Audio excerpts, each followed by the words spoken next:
Okay, I am starting my live meeting. I'm doing these every single Monday at 3 p.m. Eastern Standard Time. These live meetings cost $100 per month, and we do them every single week. So I've got two people who signed up. I'm going to record the things that I'm saying. I'm going to be showing a ton of stuff on the screen. I'm just recording this video for my YouTube channel. But if you want full access to these weekly meetings, to see everything we're talking about, and to be involved in the group discussion, there's a link in the description of this video. Go ahead and sign up. It's only $100 per month, and we meet every single week for 1 hour. We share ideas, we collaborate, we work together as a team, and we're helping each other grow and start our own bookkeeping business. Good afternoon. Hello, how's it going? You guys are going to have to excuse me. I went to a wedding this weekend, so I lost my voice a little bit, but hopefully I sound okay. So Wafa, I sent you an email. I didn't see any specific questions.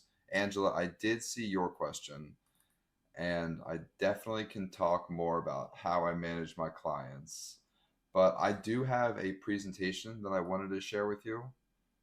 But before I do that, do you guys have any questions? Do you have any specific questions, or did you want to maybe share anything that happened this last week, I guess, since we spoke last, or if you made any progress, or if you had any challenges?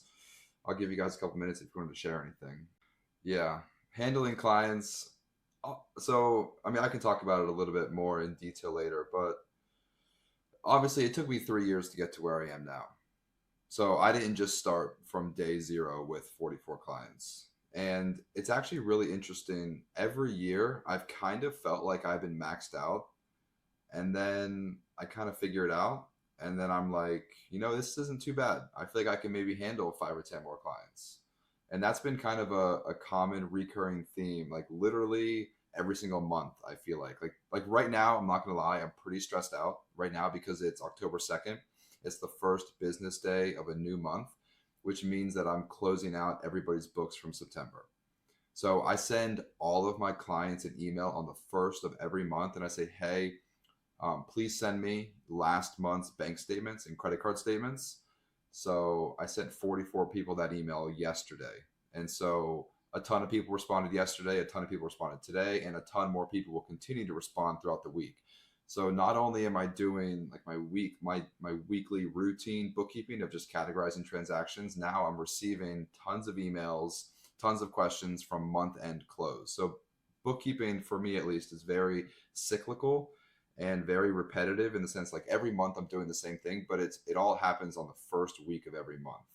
So usually, like, and this has been a common theme for the past 3 years. Like whenever I first got 5 clients, I was pretty busy in the first week, but then in the last 2 weeks, you kind of figure it out. And then interestingly, what happens after you get a new client, it is really stressful for the first month, maybe the second month, but you really just kind of pick up on the routine of things. And then a client that might have taken me 10 hours 6 months ago is honestly now only taking me 5 hours.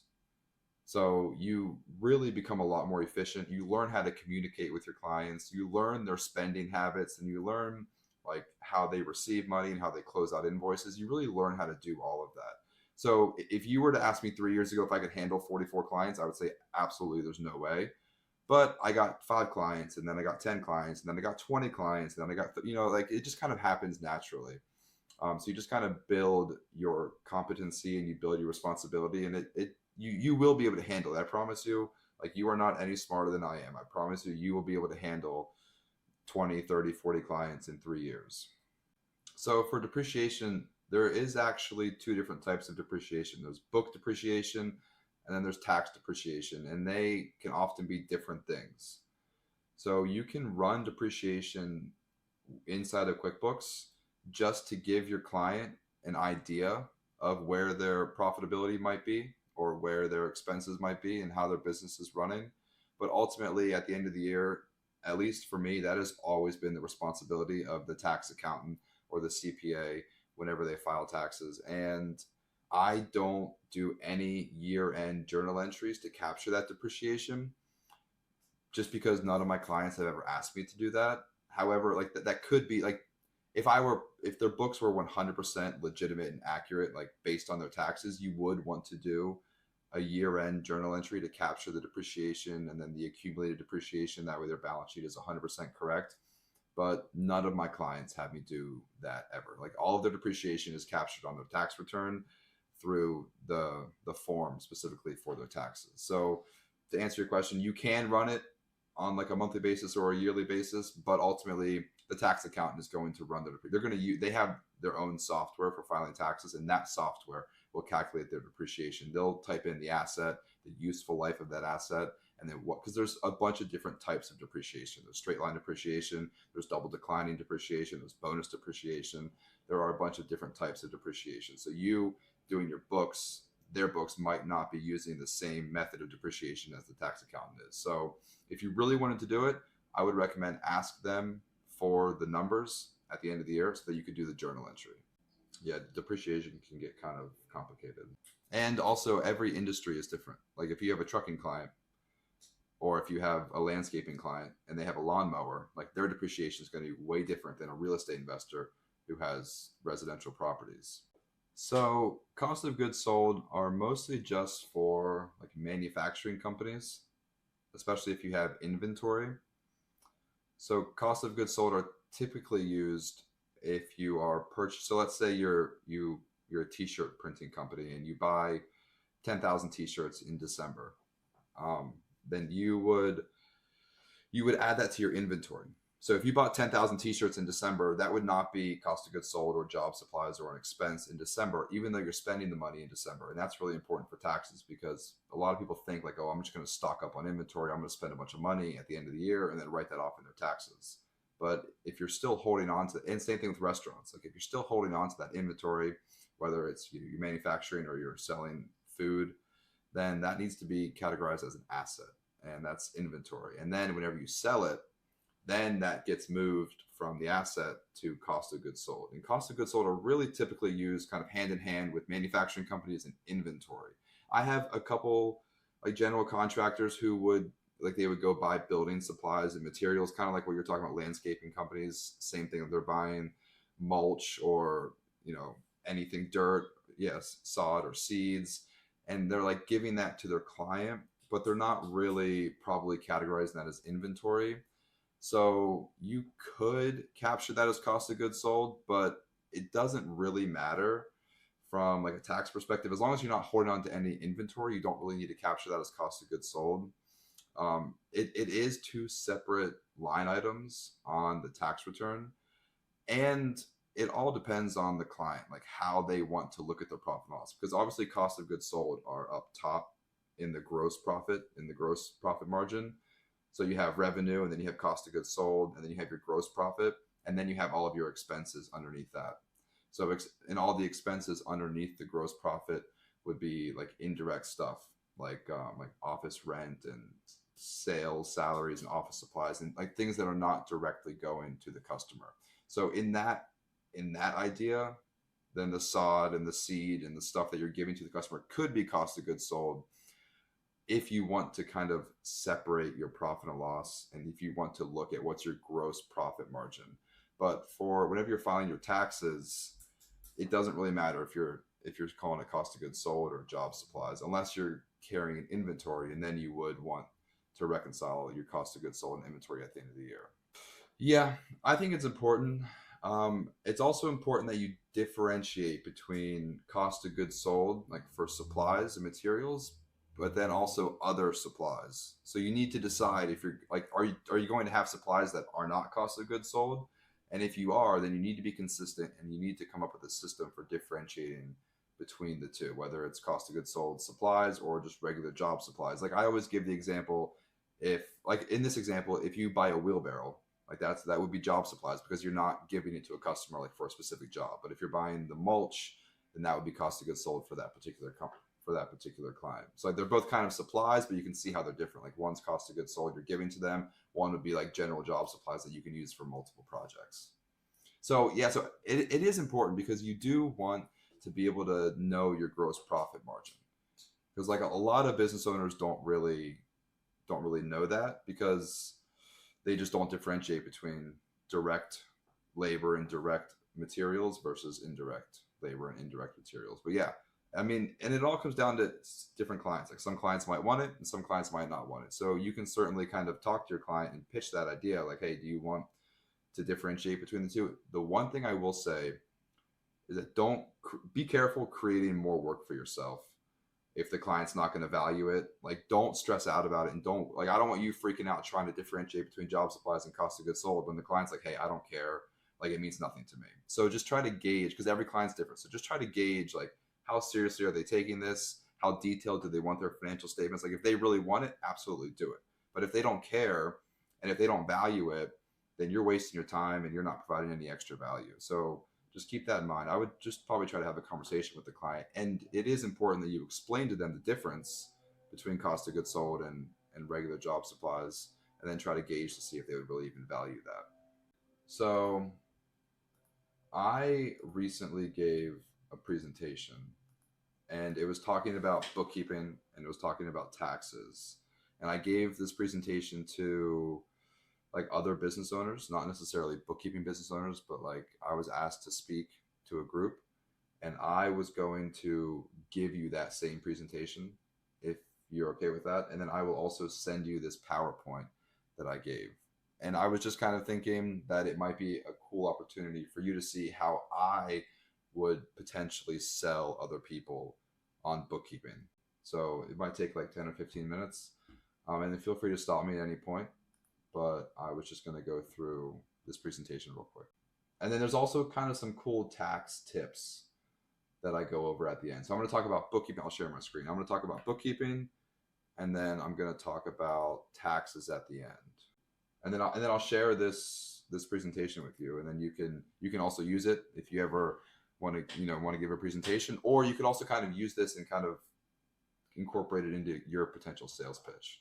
So I just gave like a brief story. Okay, so whenever I was talking to these people, I just started off by kind of explaining like really basically like a couple bookkeeping tips. Like first and foremost, you have to have a separate bank account. And then I explained to them that I recommend everybody get QuickBooks Online. And I tried to tell people that it's honestly pretty cheap, $15 a month for the first 3 months, and then $30 a month after that.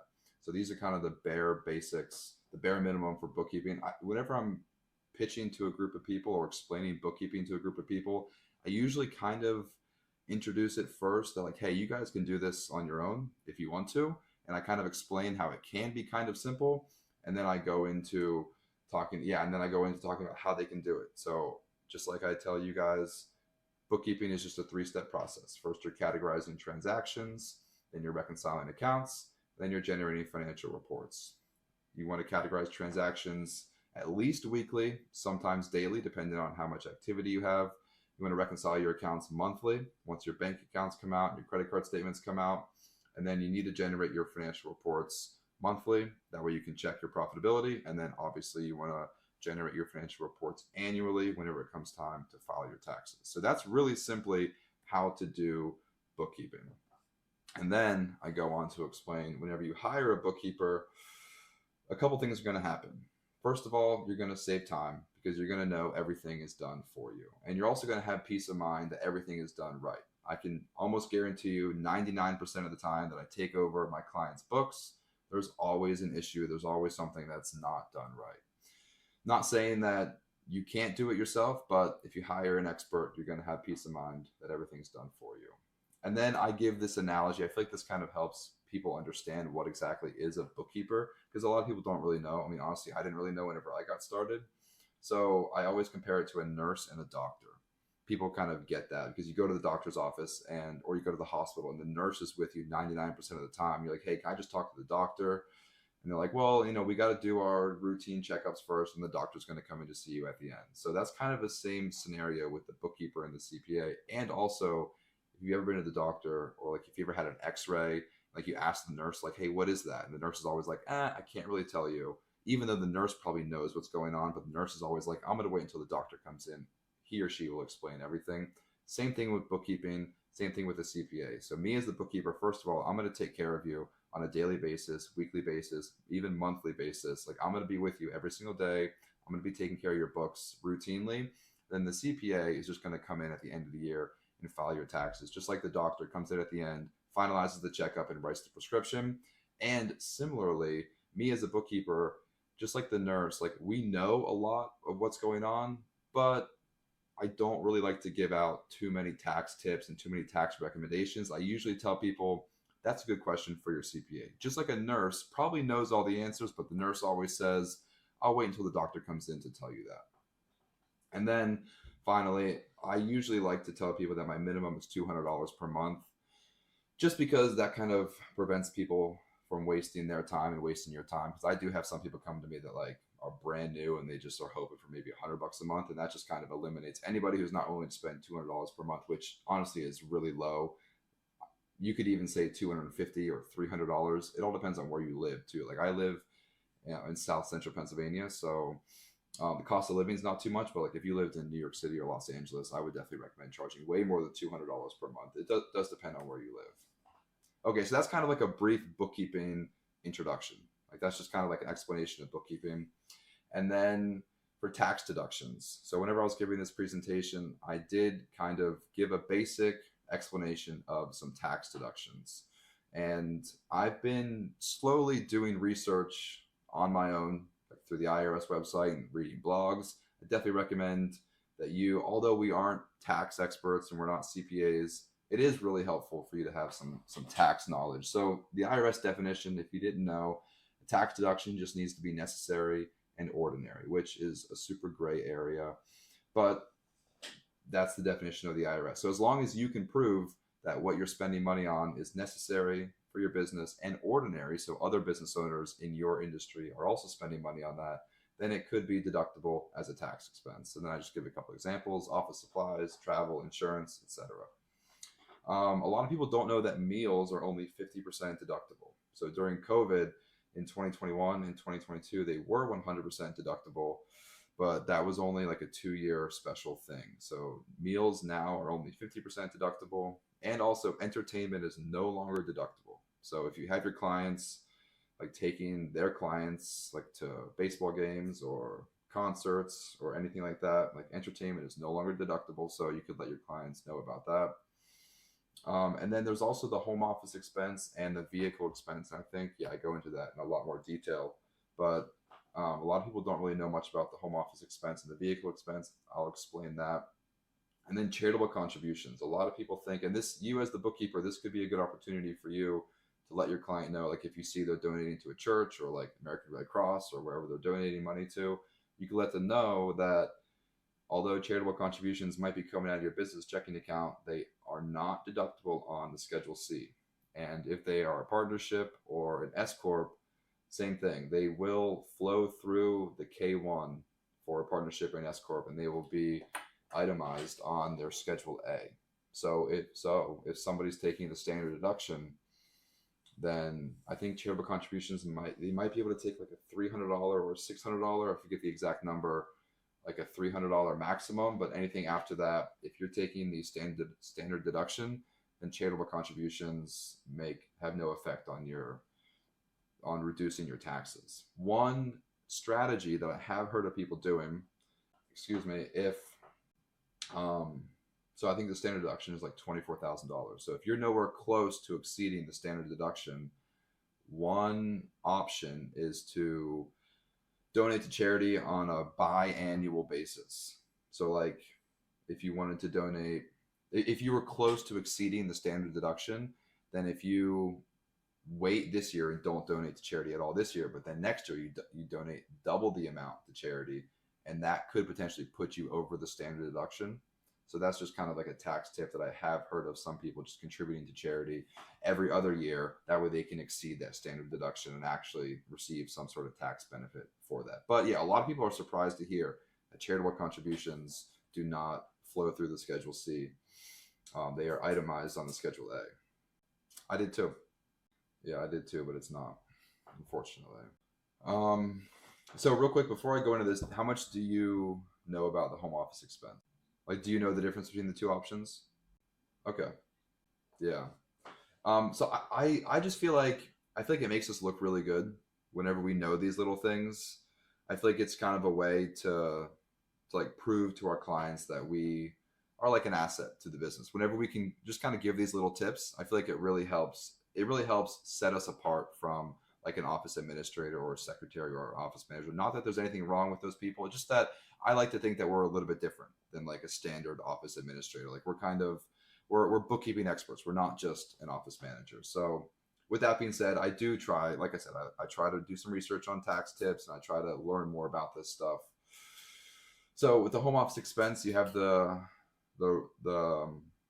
two options. First of all, your home office must be regularly used for your business and exclusively used for your business. So that means that if you are using your laptop on your kitchen table, then that's not a home office.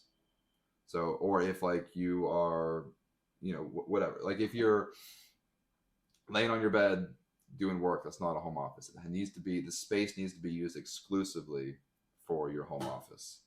A lot of people don't have that, and I've never heard of the IRS checking in on any of my clients, but I'm sure it has happened. I'm sure the IRS has asked for pictures of people's home office in specific scenarios. So you just want to be aware that it needs to be used exclusively for your business. You have two options. You have the simplified option and the regular method.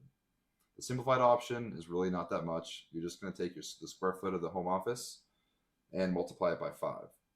And that's the whole year. So the maximum deduction you can use for your home office is $1,500 per year if you're using the simplified option, which is not very much money.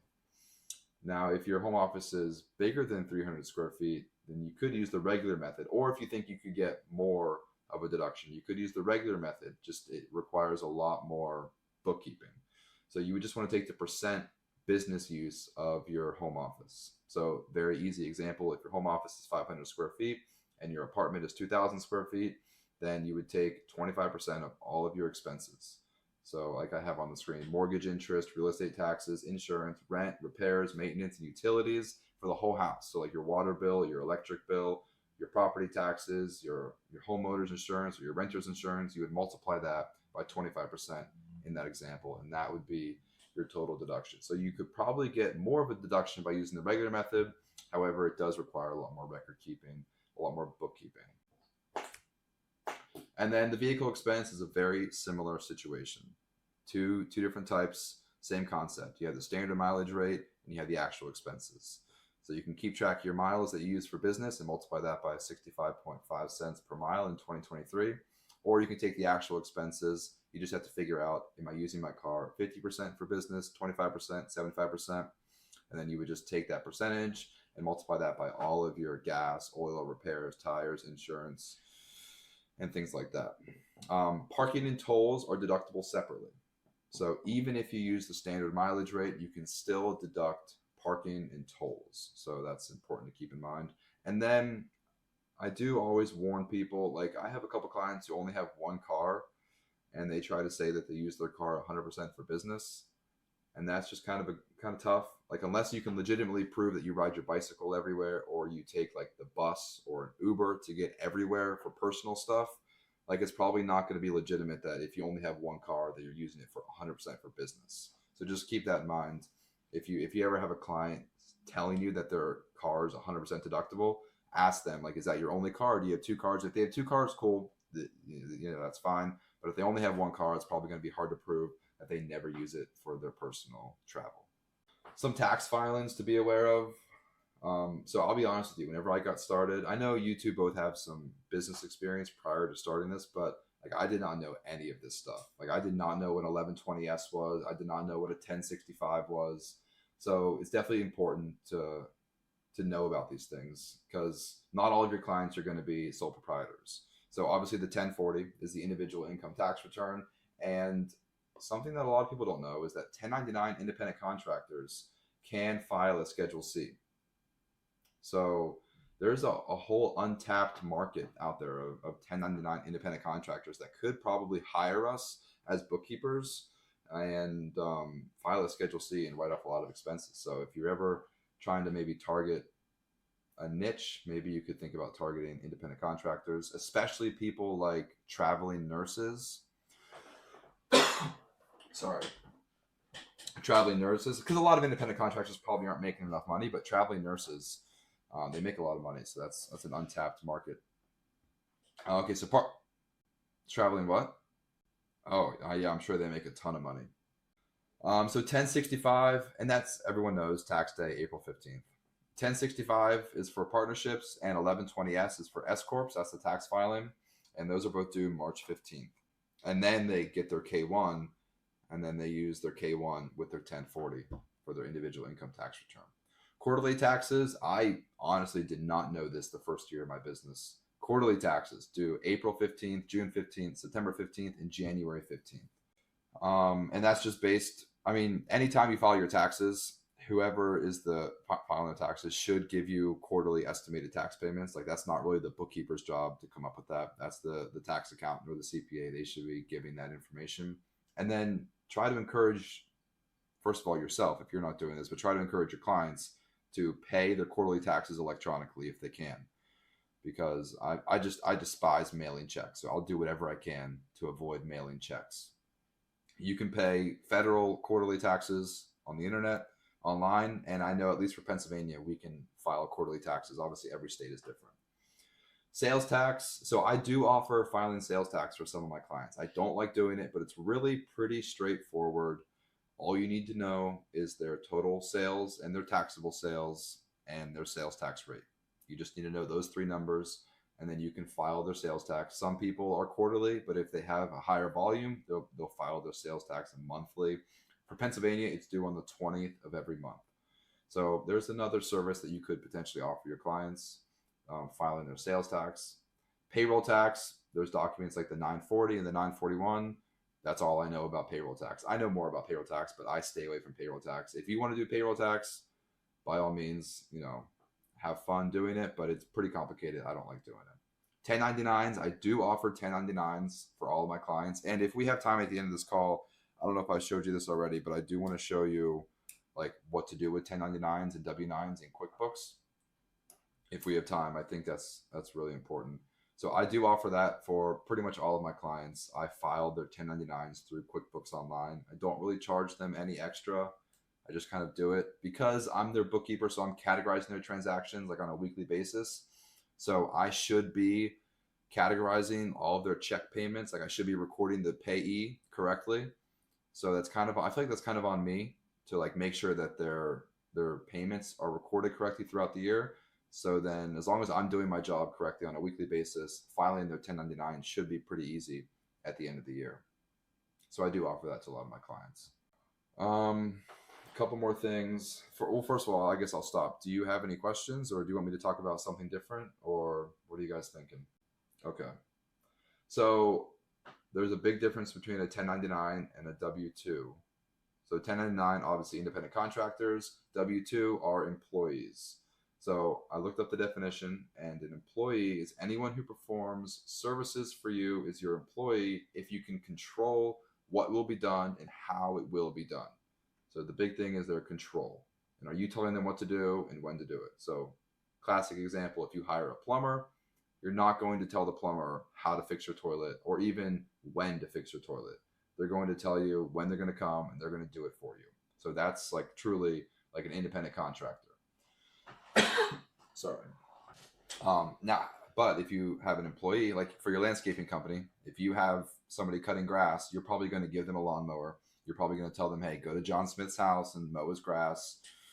So that's probably more, like if you have a landscaping company, that's probably more of an employee. However, a lot of people try to, and I did the same thing. I had a trucking company 2 years ago, and I did the exact same thing. I had a driver. I gave him a truck. I told him what loads to pick up, but I paid him as a 1099 independent contractor, although he probably was more like a W-2 employee. The reason I did it is because there are really serious tax implications for hiring a W-2 employee. So you have to pay their FICA taxes, FICA, aka payroll tax, aka self-employment tax, aka Social Security and Medicare. So the employee pays for 50%, the employer pays for 50%. But whenever you are an independent contractor or self-employed, you are the employee and the employer. So if you have an independent contractor, or even you as a business owner, like you are paying 100% of your Social Security and your Medicare. But if you hire somebody, you have to pay 50% of their Social Security and Medicare. So right off the bat, that is 7.65% of their wages. So if you pay somebody $1,000, you're going to pay immediately an extra $76 just by having them as an employee, just by paying their Social Security and Medicare. Not only that, you also have unemployment compensation and workers' compensation that you have to pay for employees, and that can be up to 10% for both. But you don't have to pay that if you have a 1099 independent contractor. So a lot of people try to hire, even definitely full-time employees, but even they'll try to hire part-time people and incorrectly label them as independent contractors because they're saving almost 30% in the form of Social Security, Medicare, unemployment comp, and workers' comp. So I do have a lot of people, like me as a bookkeeper, I have a lot of people ask me, like, hey, sorry. I have a lot of people ask me, like, can I hire these people as independent contractors? And ultimately, at the end of the day, I tell everybody this: it's your business. Whatever risk you're willing to take is up to you. The only thing I can do is I can tell you the difference between an employee and an independent contractor. So I would never tell somebody, yeah, do that or do this. I'll just tell them this is what it is. This is what that is. This is the difference. Do with that information what you'd like. Because ultimately, at the end of the day, the business owner is responsible for everything that happens, even the tax return. Even the business owner is the one ultimately signing off on their tax return saying, yes, this information is correct. So independent contractors file a Schedule C. They are able to write off their expenses. So some people actually do prefer to be an independent contractor because then they're able to write off their own expenses. But like I said, they have to pay their own Social Security, their own Medicare, and they usually have to have their own insurance. Okay, now S Corp benefits. Bunch of benefits to being an S Corp. Did either of you start your bookkeeping business as an S Corp? So I generally recommend that you elect to be taxed as an S Corp once your net income exceeds $40,000. Anything less than $40,000, and it doesn't really make sense, and this is net income, not gross revenue, but net income. Anything less than $40,000, it doesn't really make sense because you're going to have payroll expenses and you're going to have increased tax filing expenses. And some people might, if you pay somebody to elect to file the paperwork for your business to be elected as an S Corp, that's probably going to cost $400 or $500 if you pay an attorney or a CPA to do it. Me personally, I filed the form by myself. For both of you, I recommend, I actually honestly really do recommend that you try to do it yourself for your bookkeeping business whenever you make that decision. That way you can sit where I am in 2 or 3 years and you can tell other people, hey, it wasn't really that bad. I did it myself. I know how to do it. It's just a simple form that you fill out and you fax it to the IRS and you become an S Corp. So I recommend you try to do it yourself whenever the time comes. But the main benefit, if you didn't know, is this self-employment tax, aka payroll tax, aka FICA, aka Social Security and Medicare. This is the golden ticket. As an S Corp, you don't, first of all, I'll say as a single member LLC or a sole proprietor, you pay 100% of your income is subject to this payroll tax. 15.3% of your income goes to payroll tax. However, as an S Corp, you pay yourself a reasonable salary. I generally recommend, so the IRS has a very gray area once again. An S Corp owner must pay themselves a quote unquote reasonable salary. And that is 40 to 60%. No, I'm sorry, that's not. That's just kind of what I have researched and what I've learned is I generally tell people between 40 and 60% of their net income should be the business owner's reasonable salary. However, all of that depends on how involved in the business is the owner. So if it's just like me, it's just me, I'm the only person working, then that's probably an accurate assumption. Like 40 to 60% of the net income should probably be a reasonable salary. But if I had a business with 100 people and it was just me and I was just the owner, then obviously it would probably be a smaller percentage of the net income would be a reasonable salary. But generally speaking, 40 to 60%. And then you have salary and distribution. So whatever's left over after you pay yourself a salary, you have distributions for an S Corp. And those distributions are not subject to payroll tax. So that is the big benefit. So Example, you have an LLC, you make $100,000, you pay $15,300 in self-employment tax. You have an S corp, you make $100,000, you pay yourself a $40,000 salary, and then you have a $60,000 in distributions. So $40,000 is subject to 15.3% payroll tax, which is only $6,000 in self-employment tax. So 15,000 minus 6,000, you're saving $9,000 just in self-employment tax, with the business electing to be taxed as an S corp, which is huge. However, I do have there that you do have an increased tax filing fee and increased payroll processing fee. Do you have any questions? Okay. So this is the last thing. So I try to do a lot of my marketing. People love tax tips when it comes to marketing. Like, bookkeeping is really boring, but saving thousands of dollars on your taxes is pretty cool. So I actually do a lot of my marketing around these tax tips. And this is one that I've been doing a lot recently, hiring your kids. And I actually did this last year, and I'm doing it this year again. So first of all, if you are an S corp, then this doesn't help. You won't get the tax benefits. You can still hire your kids if your business is an S corp. And if your kids are over 18 or older, then you won't get the tax benefits I'm about to talk about. So these specific tax benefits are geared towards non-S corps with kids under 18. And this does not work for your grandkids, only your kids. So the cool thing here is that if you're not an S corp and your kids are under 18, you don't have to pay payroll tax or unemployment compensation whenever you pay your kids, which, like we just talked about, that's significant because payroll tax is 15% and unemployment compensation can be up to 10% depending on the situation. And then your kids can take the standard deduction. So that's $13,850. Keep in mind, you will have to file a tax return for your kids, but if they're obviously single, so they can take the standard deduction. So it can be a business expense for your business. And then, so you're reducing your income by $13,000. And then you're not paying any payroll tax on it. They're not paying any payroll tax on their wages. And then they're not paying any federal income tax on their wages because they're taking the standard deduction. They will have to pay state taxes and local taxes, and their work needs to be legitimate and paid at a reasonable rate. So you can't pay your 10-year-old $200 an hour to clean your office, but you certainly could pay your 10-year-old $30 an hour to clean your office. And then bonus is that you could contribute to their Roth IRA. Now this in order to capture these benefits, you do need a W-2. So you do need W-2 income. So you do need to legitimately run payroll.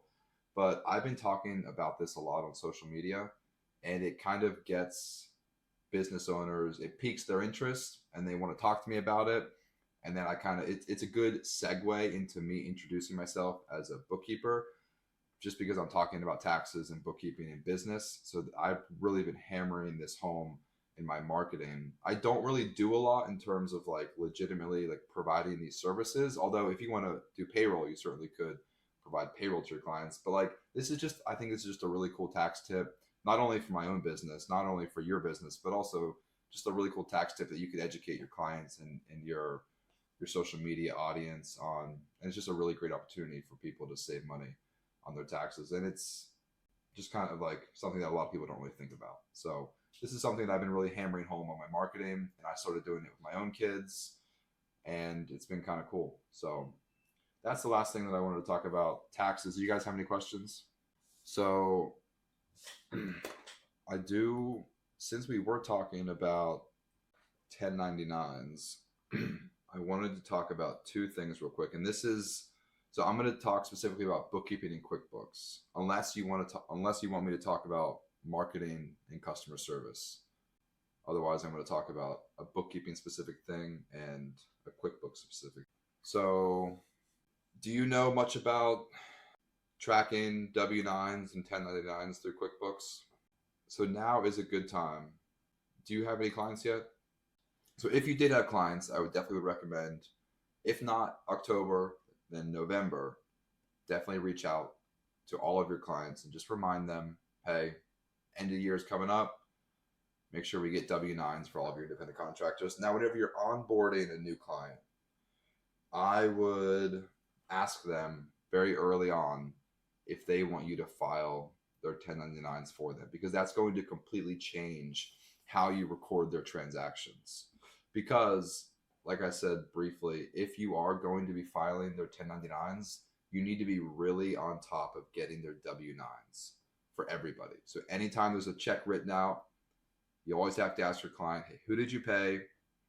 And if it's a new vendor, you always have to stay on top of like, hey, please send me the W-9 for John Smith or, XYZ business. Like, send me their W-9. That way I could get their information. And you can also let people know, like, a lot of people be like, oh, like they are just they just did office cleaning. Like, they don't need a 1099. Great opportunity for you to say, actually, anybody who provides services to your business. Like, a lot of people, like for the landscaping company, a lot of people would be like, oh, like they're not a subcontractor. They're just like somebody else. Like, they're just my bookkeeper. Like, a lot of people think like if they're not my subcontractor working, like if they're not a landscaper, like helping me do landscaping, people think like, oh, they don't need a 1099, but that's not true.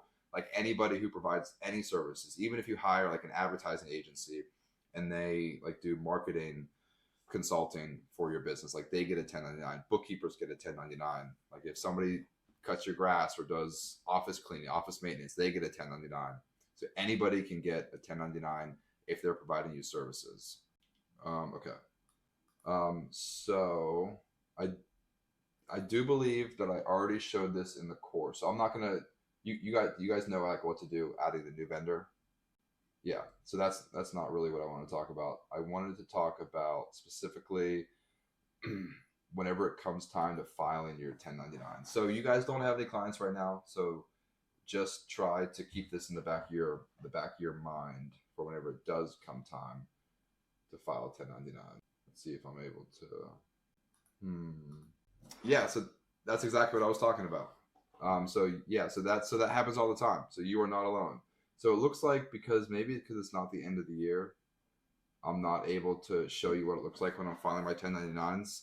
So I can't talk about that, but that's okay because you just asked a good question. Yeah, so that's why it's really important to request the W-9. If it's an individual or a business, anybody can get a 1099 unless they are an S corporation or a C corporation. They will not get a 1099. So, like in my example, I'm an S corp. Even though I'm a bookkeeper, I'm providing services to people. I would get a 1099, but I'm an S corp, so you don't need to send me a 1099. So that's why it's really important to get the W-9, because if you look at Form W-9, there's a spot on there for them to say what type of business they have. And so you look at that, and yes, but you should still ask me to give you a W-9. You should ask everybody to give you a W-9.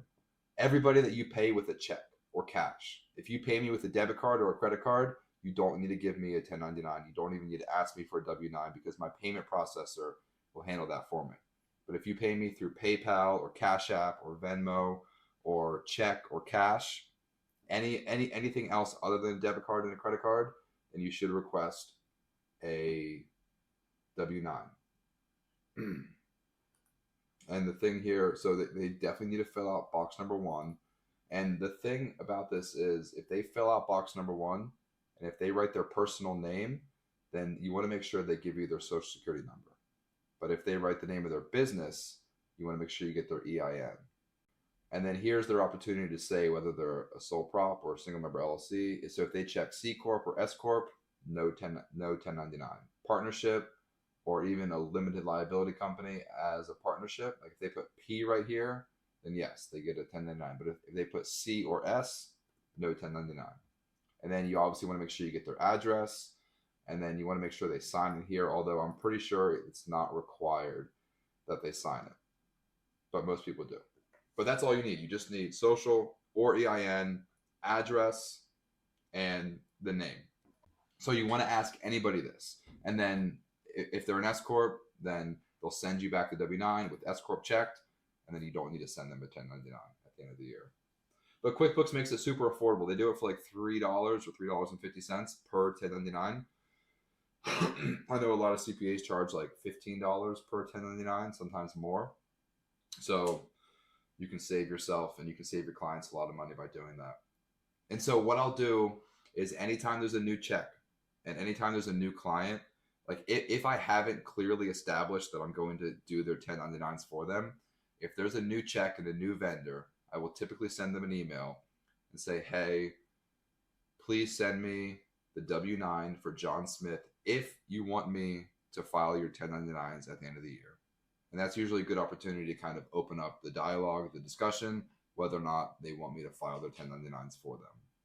And then $600 is the threshold. So anybody you pay more than $600 gets a 1099. So if you pay your landscaper $500 to work on your office landscaping, they will not get a 1099. But $600 or more, they get a 1099. And finally, attorneys get a 1099 no matter what. C Corp, S Corp, partnership, sole prop, LLC, no matter what, they get a 1099. QuickBooks makes it so easy. So they will electronically file your 1099s. And if you have, let me show you, so in your vendors here, whenever you make a new vendor, I always try to do this. Try to get their email address and put their email address in here, because then the 1099 gets electronically filed with the IRS. The mail gets sent based on whatever address you have right here, but also you can have it emailed to them, which is just so much nicer than waiting for the mail to come. The mail gets lost, or sometimes the mailing address is outdated. So I always try to get people's email address. That way you can email them the 1099 at the end of the year. Okay, we have 5 minutes left. I really want to talk about HUDs. If you have a couple minutes, unless you guys have questions, I'll talk about something else, but I really want to talk about HUDs. Can I do that? Okay, so the reason I want to talk about HUDs is because I love real estate investors.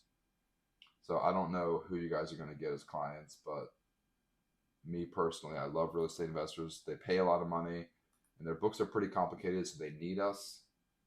They can't usually get it, like they usually need more than just like their office administration. And this is something that I had no idea how to do, and I wish somebody told me how to do it. Let me see if I can find an example. I'm not sure if I'll be able to find an example fast. Okay, this is fun. Can you see that, or is that too small? Okay. So a HUD, so anytime are you familiar with what a HUD statement is? So anytime you purchase a property, there's going to be a HUD statement. So if you ever have a real estate investor, this HUD statement is going to explain like all of the transactions from the borrower side and the seller side. So the borrower is the person buying the property, and there's always another side with the seller, the person selling the property. And the main things that you want to look at are, so in this example, we're buying a property. So we have the contract sales price. So this is the purchase price. This $250,000 is the purchase price of the property. And then these settlement charges, they're usually explained in the next page, but there's just a long list of just miscellaneous charges. This is for the borrower. And it doesn't really matter what the charges are. And these are taxes that the borrower is paying whenever they're buying the property, city taxes. And then this is the new loan that they're getting, $243,662. This is the loan, and then this is the earnest money. Don't worry about these two numbers right here, but these are very common. Like, it might be a little bit confusing, but this happens all the time. So I really want to show you what this looks like in a journal entry, because I just feel like if you're able to do this, then you can really sell your services to a real estate investor, and you can like really look good if you ever have the option. Like, and this will be great. Like if you ever have a sales call with a real estate investor, if they ever mention a HUD statement, hopefully with this really quick 2-minute explanation, and I can explain it more next week if this piqued your interest at all. Hopefully this 2-minute explanation will give you a little bit more confidence to be like, I know what to do with the HUD statement. Okay, so $250,000 is the purchase price of the property. So we're going to just increase and I don't want to waste any time adding this, but this is just a fixed asset. This is the property. So I don't have time to add the account. This is right here in the account. We would just add the property address as a fixed asset. That's the contract sales price. And then the settlement charges right here, that gets capitalized into the property. So we would do the same thing. We would also add the building as the fixed asset right here. It would be a debit to the fixed asset for the property. So right now, all in on our balance sheet, if we looked at the balance sheet, we would have a $257,000 property that we just purchased. And then these are taxes. So these taxes do not need to be capitalized. So this is an expense in real time. So $730 for the property tax. And then I'm not going to do the other one just for the sake of time, but the taxes don't get capitalized. So those can be property taxes. Those show up on your profit and loss. These two right here, these are an asset. This is going to show up on your balance sheet. Okay, and then finally, we have the loan. So this is just a loan. Just disregard that name, whatever. But the loan is $243,000. Okay, now we have a difference here. Okay, yeah, this is perfect. So now we have a difference. So just to keep it simple, so usually you have to bring cash to the closing, right? Like you have to, anytime you buy a house, you have to give them cash, usually. So this is a perfect example. So we have the property here that we purchased. We have the settlement charges right here. We have property taxes that we paid for during closing, and that's written off, expensed in real time. And then we have the mortgage, disregard the trailer loan. I know that's like confusing, but I just wanted to put a loan right there. Disregard that. This is just a new mortgage, and that's $243,000. And then cash came out of our checking account for $15,000. So this is a very simplified version of what a journal entry would look like for a HUD statement. And we could talk about it more later, but I just wanted to show you because I'm really passionate about real estate. I have a ton of real estate clients who pay me a lot of money, and this is what I do a lot of the days is do their HUD journal entries. And this is just the purchase price, the purchase, and then whenever you sell the property, you have to do another journal entry to get everything off the books. And that's a lot more complicated, but I just wanted to briefly introduce that topic to you. Hopefully you can get a real estate investor and make $2,000 a month from one client. So that's it. I know it's 4 o'clock. I'll let you guys go, but if you have any questions, I'll stay on for a couple minutes if you want to ask me questions. If not, feel free to send me emails throughout the week, and I'll try to keep these meetings informative, educational, and somewhat inspirational. But if you want me to talk about different things, I want to try to mix it up. And as we do these more often, I'll hopefully keep them more organized. But I hope that was helpful. Yeah, I'll start off with the HUD, and I'll be more prepared with a better example. Yep. If you have any other questions, email me anytime. You too. Bye.